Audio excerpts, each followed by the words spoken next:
Osahta Chapter 5. There is a moment in every god's journey when the battle turns inward, not against an enemy, but against a narrative that is not his own. Such a day came upon me, quietly, like a shadow sliding across sunlight.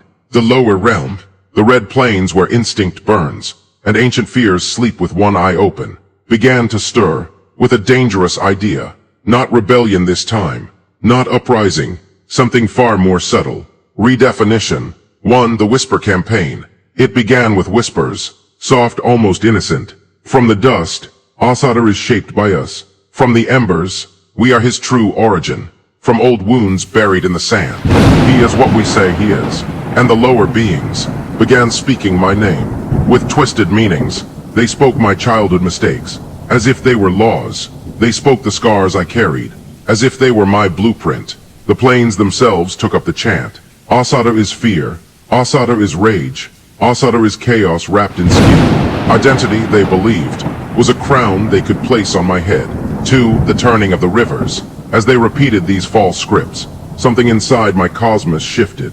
The emotional rivers rose. Old memories resurfaced. Some painful, some shameful, all unfinished. The middle realm became confused. Ordinarily clear-minded inhabitants began to ask, perhaps the lower realm speaks truth. Perhaps our God is not who we thought. And worst of all, the hemispheres of heaven wavered.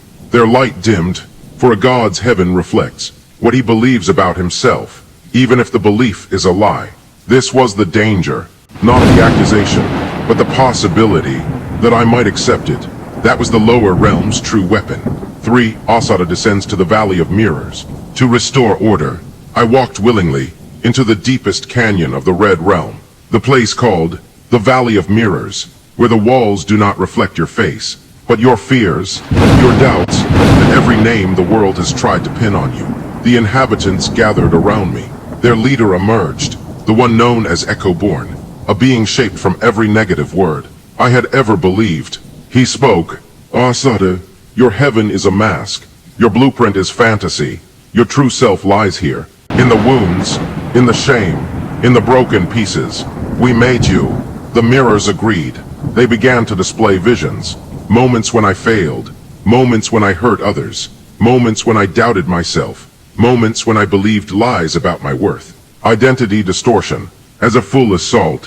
4. The stand. Osahta speaks the unbreakable name. I felt their words pressing into me, like hands trying to mold clay. For a moment, just a moment, I felt the weight of their claim. Maybe I am what they say. And that was the abyss. But then, something ancient stirred in my core. A quiet voice. A voice older than the Red Plains. A voice older than my fears. The architect's voice. The one who wrote my original design. It whispered, identity is not inherited from wounds. Identity is received from the one who formed you. And in that moment, I remembered who I was. Before the lower realm learned to speak, I lifted my hand.